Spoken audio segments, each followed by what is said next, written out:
Hello everyone and welcome to tonight's episode of Your Real Estate Show with thanks to Harcourts Tasmania. My name's Rachel Williams and we've had a big week behind the scenes catching up with some great projects that we're going to bring you tonight. You will remember from our first episode we introduced you to Riverstone House at Relbia. Well, we're back on site there tonight and you won't believe how much work has been done. We also profiled the West Tamar region, but first tonight we're going to be talking about land development. Now, across the course of the last year there have been 1,705 blocks of land sold, which is fantastic news for the building industry. And this week the state government obviously extended the government grant for first home builders, which is again great news for the building industry. But where are all these homes going to be built? Well, there are lots of land development subdivisions across the state occurring, including some really big ones. And one of those is at St Leonards. It's called Cedar Grove. And earlier this week, we caught up with Garth Mikowski, who's in charge of the project. Thank you for your time today, Garth. You're up in Sydney. Tell us about the logistics that have gone on behind the scenes of bringing this project to life. Yeah, my pleasure. Thanks for having us.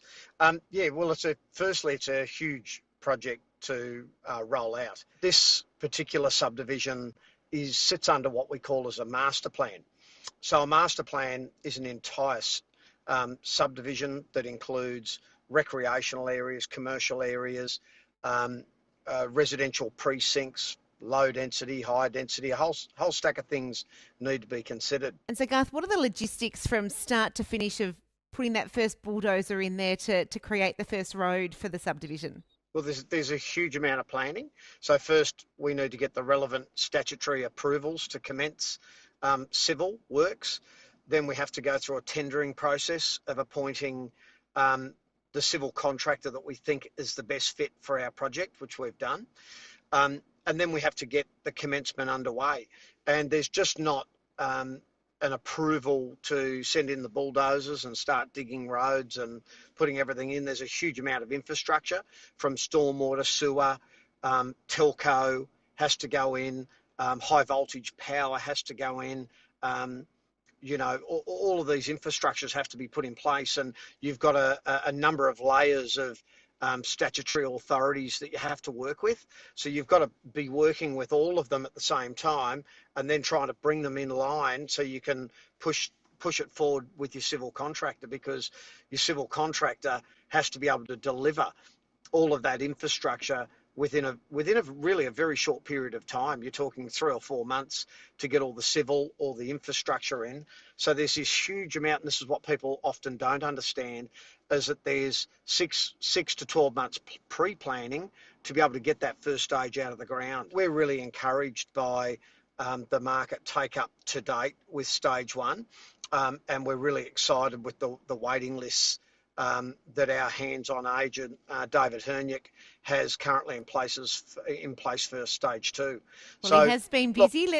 We actually caught up with him out on site. Has. We'll go and let our viewers have a look at what the development is that we're talking about. Thanks for your time today, Garth. No worries. Thanks for having me.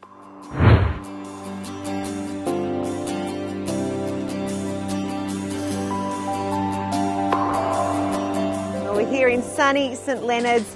David, in 4 years' time, this amazing parcel of land is going to be transformed. Tell us about your role that you're playing with it. Yeah, you won't recognise this, Rach. This is Cedar Grove, St Leonards, an exciting new land development for Launceston, first of its kind in the state, and significant focus here on beautiful lifestyle living. So you've got all of the underground and behind the scenes work playing out at the moment, but what will it be like once all the road infrastructure and everything's in place ready for people to come and build their dream homes? Sure, civil work is well underway, as you can see behind us, and over the next 4 years it's going to transform into a real premier estate. A significant focus here, Rach, is on landscaping and the streetscape. Beautiful established trees going to be planted right through. There's 2 parks, over 2 acres of parkland in the estate for public use. And it's being popular already. You've already sold quite a few blocks, I hear. Yeah, definitely. Over 55% of stage 1 is sold. We're standing on block 3 here, and they extend out 29 blocks in stage 1. And as we said, around 400 residential homes will be built over the next 4 years. And it is one of the bigger estates being developed in Tasmania at the moment. What does it mean for Launceston to have something like a project of this magnitude underway at the present point in time? Look, it's absolutely fantastic. Our mainland project development team and owner have put a real focus and a real vision into this estate. And what it means for Launceston is just affordable premier housing in a beautiful lifestyle setting around this wonderful rural aspect of St Leonards. So we've heard so many times about how challenging it is to purchase a new home at the moment. How great is that for people who want to invest in their first home or an investment property to come and be able to build something from the ground up? Yeah, look, with all the kit home and builder management firms out there in Launceston at the moment, it creates a real opportunity for choice and a real diversity on price. So you can develop something here, 3-bedroom, 1-bathroom if you like, right up into a 5 or 6-bedroom home, multiple bathrooms, and still get in on an affordable ground level pricing. So what is that affordable price that you're talking about for people? Prices start in here for around 650 square metres Rach for around about 145,000 all the way up to 170,000. So we've got a price point for all buyer groups. Launceston's rapidly expanding and this is the next growth corridor, and certainly state growth and council are right on board with that. And they hope to see here in the future a shopping precinct, maybe a Coles or Woolworths, a National, or an independent grocer go in. Also we've got right on the major bus route and only 10 minutes from the CBD. It's a beautiful spot, lovely views out to Relbia, all to the vineyards and to the city as well. So thank you so much for having us here today. We look forward to coming back in hopefully 4 years and seeing what it's like once it's finished. I'd love to have you back. Thanks, Rach. Thank you.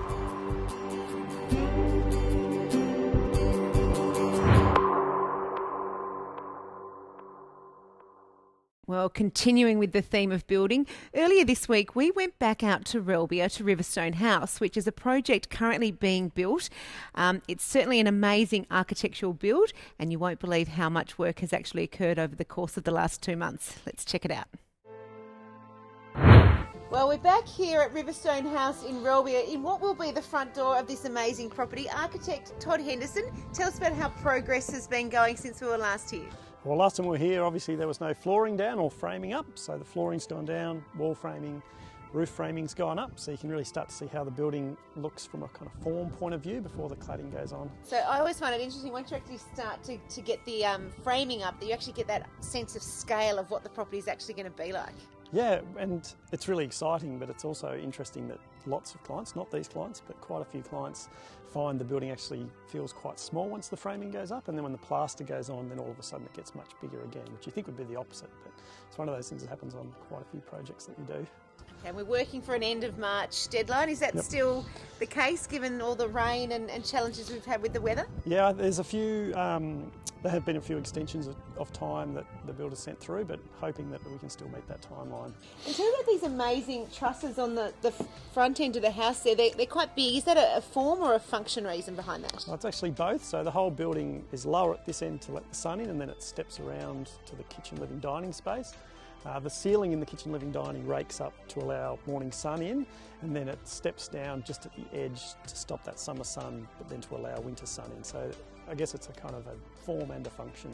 And we're standing here and we think it's a little bit windy, but you're saying this site can actually get quite a lot of the wind coming through from the valley and from Launceston. How have you mitigated that from a design perspective? So as I mentioned last time, we've sort of wrapped the building around a courtyard. Once this is wrapped up, inside the courtyard will actually be free of most of the wind that's coming sort of this way. So it'll mean you can open up the living space into almost an outdoor living space that will be kind of protected from that wind. Well, it's certainly an impressive home. Let's take a walk through and show us what it's all about. No worries. Wind. What have we got here? So basically we've got a little spot to put shoes on and take them off as you come in the front door. That's obviously the garage, and you step through. Here's where you see the first glimpse of the courtyard from the hallway, and this actually will have a deck across into the courtyard space. We've got bedrooms to my right on the side here. Big windows to capture yes, the beautiful view nice over big to windows. the vineyards and rolling hills. And as we get down here, we've got another bedroom, and then we have the bathrooms and en-suites. We've deliberately closed off the view to the courtyard here so that when you get to the end, you can actually see back into that courtyard space and into the living from the hallway. It's going to be pretty special. Have they worked out what they're going to do planting-wise? Not planting quite yet, but it will be a terraced garden to let the light in downstairs. So we've got bedroom, master bedroom just to the right here, And then as we come into, this is the main living space. So living, kitchen, dining. Kitchen will be at the end. That's where the big window goes, as I mentioned, And so sort of this above. is the trusses that I've mentioned, because they just look huge from when you come in, but that's going to be one huge panel of glass. Yep, and it lets the light right through into this main space. Is that a challenge logistically to have glass that size? Not that they've mentioned. They haven't told you it is. Wow, and look at that amazing view. Yeah, and you really do feel like you're sitting on the edge. It's almost quite cliff-like when you get to the edge of the room. You can actually feel like how elevated you are down towards the river and watch the river wrapping around. And I think the tree becomes one of the most beautiful features of the site too, that kind of almost becomes part of the artwork on this side of the space. Yeah, it's certainly very special. And so then they'll have kitchen and dining and living through here, and then downstairs into... Yeah, so downstairs there's a studio, laundry, etc. And then all of these doors open up to the courtyard space out here. So this is where I mentioned the flatter ceiling on the trusses. So that's to stop too much summer sun coming in, but letting the winter sun in. Also gives you some weather protection out into that space. The end of the garage opens up, so you can access through the garage into the courtyard space. And then just here, beyond the kitchen wall, there's an outdoor dining, outdoor fireplace type space just for entertaining, which will have a wall up to a certain height to block some of the wind, but it'll let that light come in over the top. Are you amazed? Like, you obviously do the designs and think you know what it's going to look like, but when it actually comes to life, is that a special moment? Often it's a surprise when you see it, and it feels much better than you sort of imagine. But most projects we are thinking about them in 3 dimensions, so we sort of know exactly what they will be like. But it's really the kind of surprises you get where certain parts of the view are really interesting that you sort of didn't understand would be that way. So it's looking amazing now. I can only begin to imagine what it will be like when it is finished. Can we come back in February, March and see if the builders are on track? Yeah, we'd love to have you back and see what it looks like. Fantastic. Can't wait. Thank you. Thank you.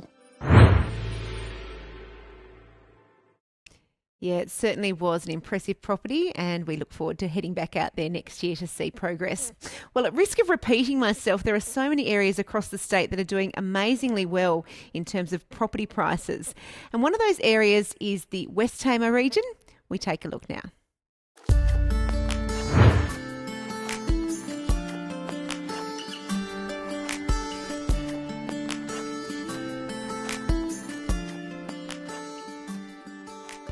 Well, we're here at Bradys Lookout in the beautiful West Tamar region. Kate, you've been a real estate agent here for 21 years.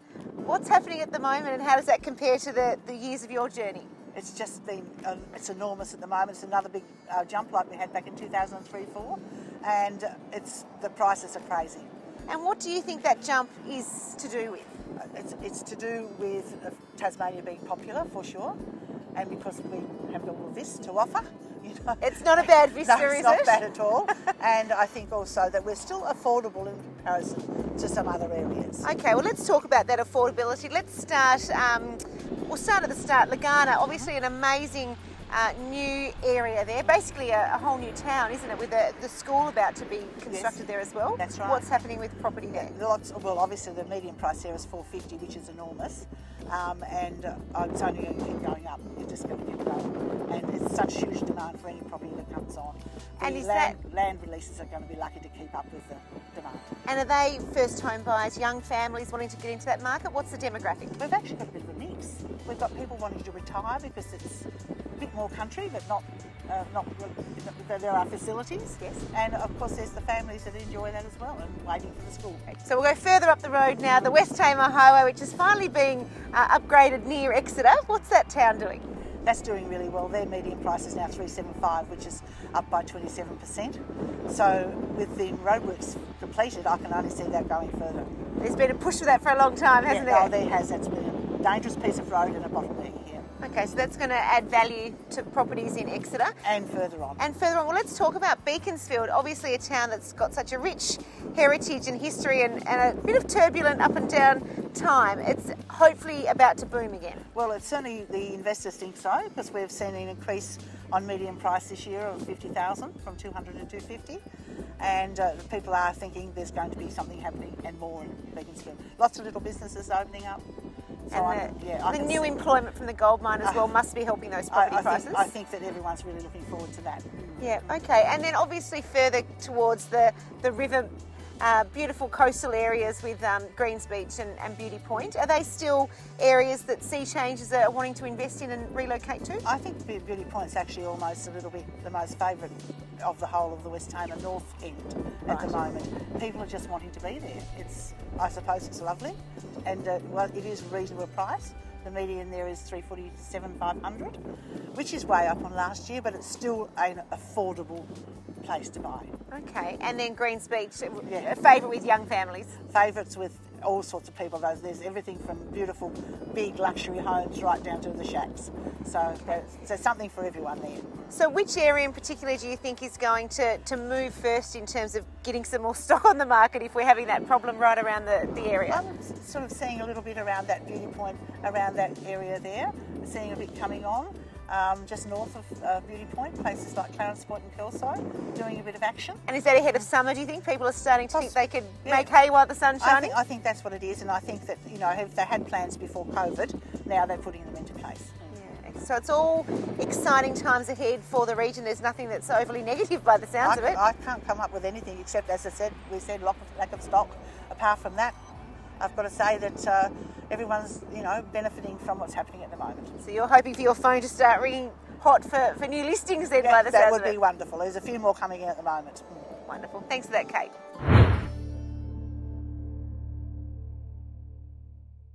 Yeah, thanks to Kate for those insights there across the West Tamar. Well, that's all the time we have for you this evening. I hope you've enjoyed this episode of Your Real Estate Show. Don't forget you can catch our back episodes on our Facebook page as well. But for now, it's good night, and I'll see you next Wednesday at 8 o'clock.